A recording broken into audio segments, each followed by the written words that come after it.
Piscifun. Fishing fun. Fish with family. I'll do a little unboxing, y'all. Nothing specific. Fishy fun, fish looking box. I mean, hey, got some things on so yeah, let's go ahead and see if we can get this thing out the box without looking too foolish here. Alright, first off, we open it up. Looks pretty good package. There's some paperwork here. Probably gonna be real specifications and individual parts, list of parts, like you can actually order. I don't know, maybe you can. Hopefully you can. Not sure. Oh! It's so confusing. I didn't even know which way was up. Attention, the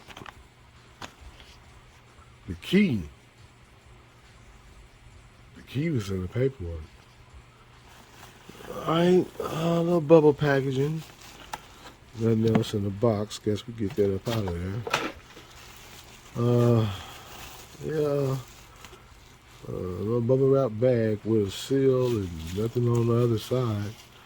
As you can see, it looks like it's supposed to cover the entire thing, but once you put the, guess I get it in a shot. Once you put the reel inside of there, then yeah, that was a big no. But it came with the key and the paperwork. Here we go. The gear ratio is 5:3-1. 6+1 ball bearings. You know, I wonder would it be worth getting one of these ceramic out. And what I mean by ceramic out, there's a lot of fishermen that they get ceramic ball bearings inside of their reel. And I think it's supposed to do something with being ceramic. It doesn't generate heat, which doesn't cause friction, but it doesn't slow down the spool and casting. It sounds good, don't it? I don't know, shit. But yeah, it's right-handed. Star drag. Feels firm, tight. Has a nice noise on it. Got your key. It actually, well, it's got some slack in it. I don't know if it's supposed to, isn't. Probably gonna go ahead and just get one more little, make sure it's tight. Something I always do. You might not, I do. Make sure it's hand tight. You ever bought something and thought it was all the way put together, but actually it wasn't? So yeah, you destroyed it in the process. I think it happens a lot with reels. Should always do an inspection. You know, tighten it up. So at least the tool does work with all the parts.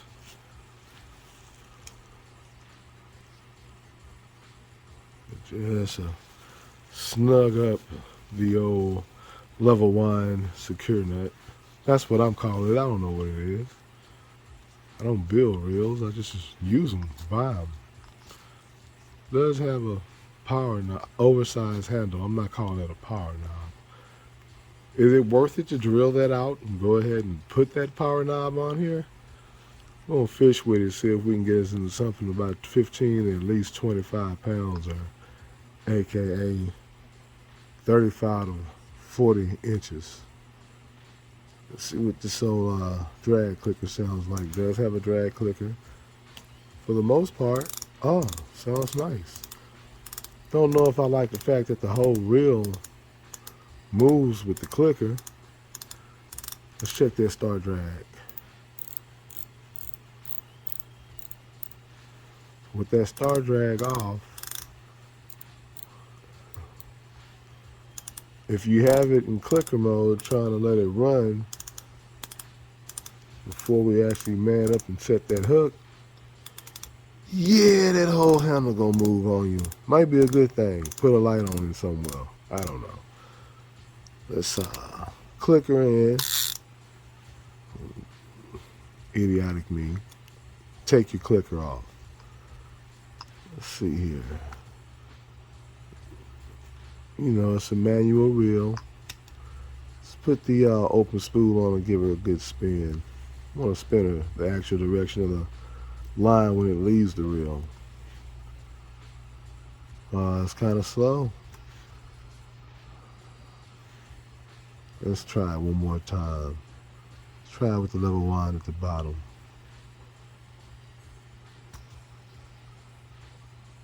Should have cleared it at least one bracket in my case. Could be a little dry. I might put some lube on it before I actually use it. Then again, I think I'm just going to fish it straight out the box just to get a real true understanding of how it is. So as we said before, it does have start drag, and I had it all the way off when I was trying to check it. Got some braid coming, but didn't come with the reel when it came. So I got some cheapo Walmart $3 type action. I'm going to have to put that on here. It's got a little knob for the spool. I'm going to try to long cast with this, but we're going to try to quote unquote long cast, surf cast with a 7-foot, because yep, where I'm at currently, Wisconsin, yeah, nobody has big rods. FTU, which is a place where we buy tackle. Not a dirty phrase. So it does have a spool drag knob. It's got the rubber seal. Looks good. Look like you could take that off and I don't know, put a name on it. Take it off, powder coat it maybe. I don't know. Powder coat it the same color of the handle. That would have been nice. It's smooth. It feels good. It's got some weight to it. Feels like quality. I mean, yeah, I think it's called the Chaos XS60. So I guess they're their version of a 60 wide. I'm just gonna see what it do. So a little bit more of that paperwork. Oh, I don't know, man, how this work. Do I gotta say they don't sponsor me? I don't really know, man. All I know is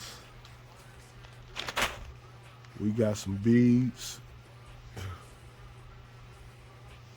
and we gotta make some leaders.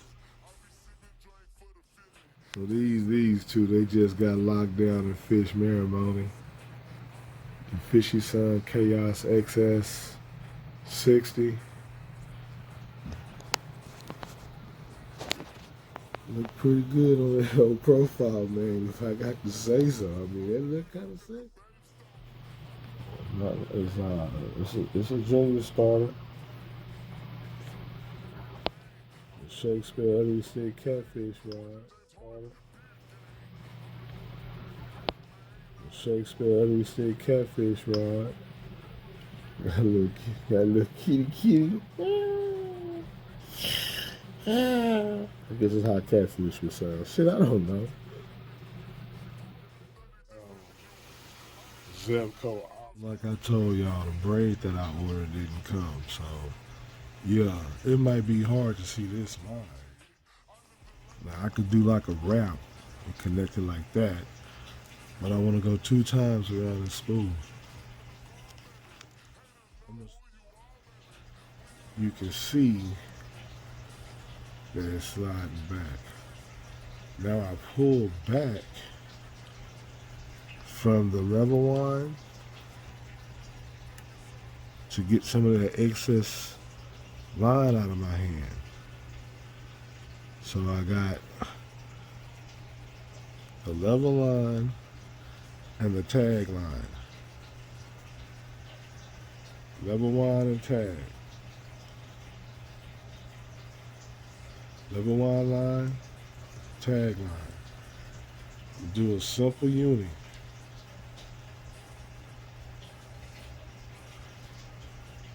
hold and pinch it. Take my tag line, make sure they're separate. One's not wrapped over the other one. Why? Because I just think it makes better sense. You don't want to sit here and, even though you're making a knot, you don't want the knot to overlap. There's something to the friction. So now, 1, 2, 3, 4, 5, 6.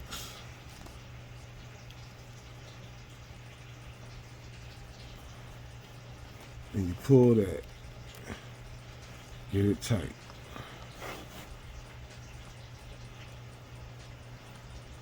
Get all that other off the line.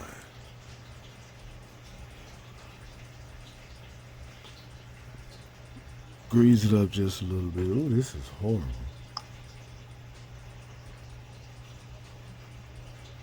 But then you'll see it wants to start getting tight.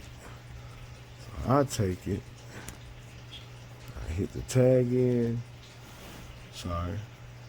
I take it and I pull the tag in. See if we can zoom in on that knot. I take that tag in and pull it. The knot gets a little clunky. Ooh, that thumb. Jesus.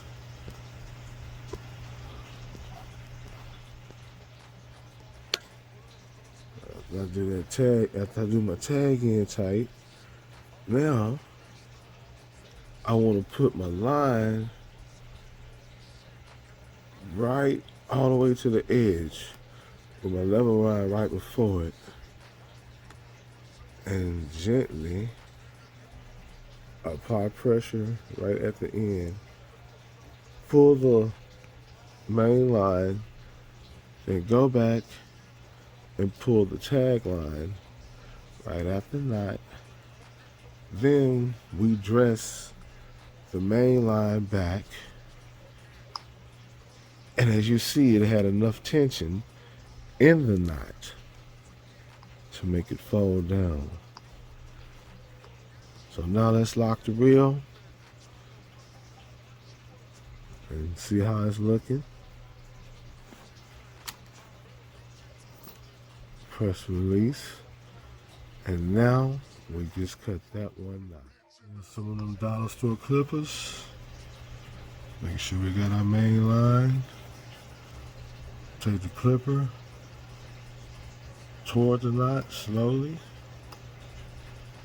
Apply right on top of it. And there you go. Now, we'll gently hold our line tight. And we'll look at them first few wraps, because we wanted to cover. And I think you pair of lucky draws. Now, yeah, I said lucky draws. What I mean by lucky draws is you buy your fresh new pair of underwear. These are lucky draws. You make them lucky. You tie anything you get new in life with a love or a memory of how you feel. Wrap it around the line. Wrap it around the rod and hold the line as you manually start your memory with your lucky draws. Now, the reason why I'm doing it like this, one, I have my line in some hot water at the moment. And while it's in that hot water, I'm trying to build a memory that I want to last. So if you go slow, also when you're trying to learn how to cast with this rod and reel, it's something totally new and fresh to you. Yeah, you can use a conventional. Can you throw a 7-foot? Or AKA, can you throw a conventional on a 7-foot?